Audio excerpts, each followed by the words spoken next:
And so we're here, people. The last episode of The World Ends With You. The animation, I have to say, speaking of the animation, is not bad. The action scenes were a mix of 3D, CGI, and 2D animation. Be honest with you, the color scheme and really engine cars, I swear.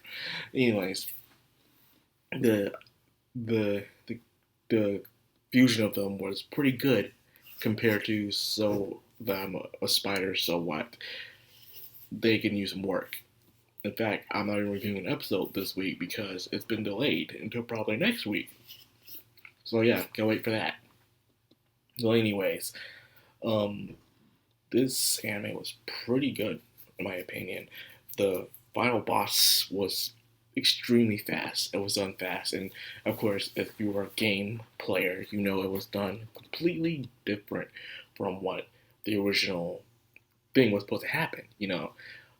What really was supposed to happen was, as Neku defeats Kojima by himself, Megumi by himself, Josh was supposed to show up, then beat Inshiki, and then he captures them along with Joshua. He becomes three-headed serpent dragon thingy.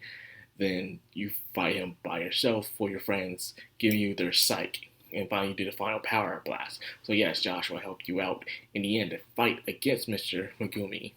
But again, it'll cause some kind of be of an interference. So I guess that's probably why they changed it, to do the suspense. Either way, it was. I think I kind of like this better in the animation of what they did it, of how they execute it. I feel like with the animation, there are certain things that they want to change within the story to make it more personal, to make it more intimate, I would say. And I can see it throughout watching the shows.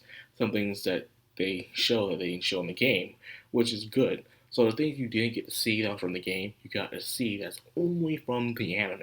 So therefore, it makes you want to watch the anime and stuff like that. So you have a better perspective on why and what things happen. In a way, so after defeating Megumi, which of course he maybe was the final boss, but he wasn't the main true boss. They had to meet the composer.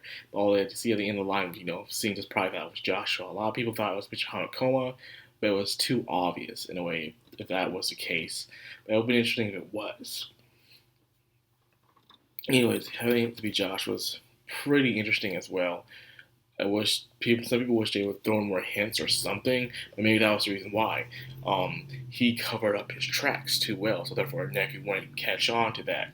Only that he probably killed Neku, which he did, showing in the flashback. Turns out Joshua, yes, is a composer, and the real, actually, hero of the story is Megumi, ironically, because he actually wanted to save Shibuya in a way. But then again, the entire time, imagine if you're playing the game, you're helping out the person who wants to erase Shibuya instead. So that's kind of messed up. That you spend the last 3 weeks learning and trusting people and changing, only to find out the person that you are trying to help or want to save is you're helping them destroy a thing you're loving. It kind of sucks. With that being said, they played one last game. It was playing one last game. It was a good old standoff. But of course, Neku knew because he trusted Josh. He trusted that Josh would make the right decision no matter what happens. So he put down his gun and decided that, you know. But the way Joshua acts is kind of obvious. Kind of cold and distant, and he's very straight to the point.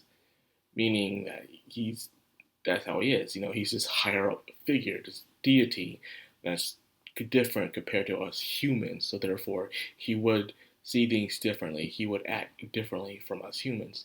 I understand his character there. Some people acting kind of cold, but in the end of the day, despite what happened, he let everyone left. He left Shibuya the way it was, and even brought back people who were erased. I'm not sure about the Reapers themselves, but yeah, everyone else was brought back. Like it's the players, anyways. Of course, Kira and Uzaki are still around. They're just enough unconscious. And I'm still saying Sho was probably still around because we didn't see him get erased either.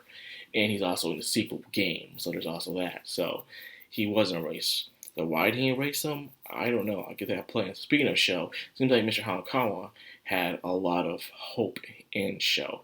Whether Sho could defeat Joshua or he could um, pick up the pieces if Mr. Megumi failed his task. Sho will be there to because he had a strong attachment to Shibuya. So therefore, it would have been a chaotic Shibuya, but at least it will be able to survive. So it turns out Michino Khan was helping out Neku, and Joshua helped out Neku too by giving him a pin where he can't be brainwashed and stuff like that. So a lot of things were happening behind the scenes. Michino Khan was doing what he can to actually stop Joshua in a way, and Joshua was kind of understandable about it. He wasn't too butthurt about it. He said, "Yeah, I understand what you're trying to do. You see there's much potential in it." Even showing how his graffiti influences people, and Neku was the most influenced about it. And speaking of Neku, he got to see his friends as they're living, and we also got to see Shiki. But even in the anime, we won't get to see her face. Now, a lot of people say that sucks, but stay with me here. What if it's a sign of what Shiki is? Remember, the entire thing about Shiki was she was jealous of her friend Eri, especially her looks and the way she acts. She was everything Shiki wasn't. So maybe Neku didn't fall for Shiki because of her appearance, but she fell for Shiki for her own personality, her character. Therefore, we don't get to see Shiki's face because that's her entire character is loving Shiki for Shiki and not the way she looks. So we don't get to see her face, but instead we get to see her body appearance and that's it. The character we play the entire time was thinking about Eri, but instead just thinking about Shiki as a person. So you can think of Shiki as Eri in their appearance or Shiki is in his mysterious appearance. Either way, it's the kind of symbolism I see in it. We fall in love with the character, not the appearance itself, which is interesting. What's in here is what matters. So I kind of made that up, and I was hoping other people would, catch on to it. So, anyways, I actually enjoyed it. It was very fast paced in the beginning, which the Shiki arc, it was really fast. She was only really there for only 3 episodes. It's kind of sucked. Then you see Beat, who was around pretty much the entire time. And then Joshua was around for the second week, and then the last episode.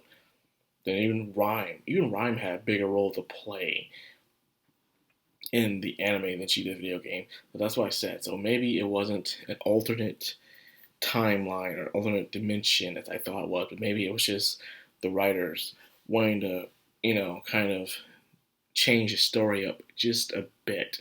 The things that they wanted to add or take away to make the story a little bit better. Them explaining Mr. Hamikawa's attentions, Joshua's actions, everything. They wanted to explain a lot of stuff, or even showing how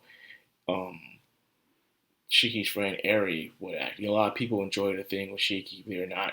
She's one of the most popular characters in the anime, where because her connection with her friend and how she will have an impact on Neku.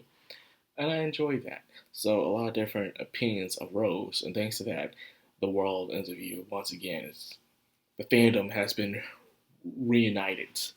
Not just because of the anime, but also because of the video game. So now that new video game's coming out, which the demo is out now, but I'm not going to play the demo. I'm actually going to wait until my package comes for it, and then I'll play it.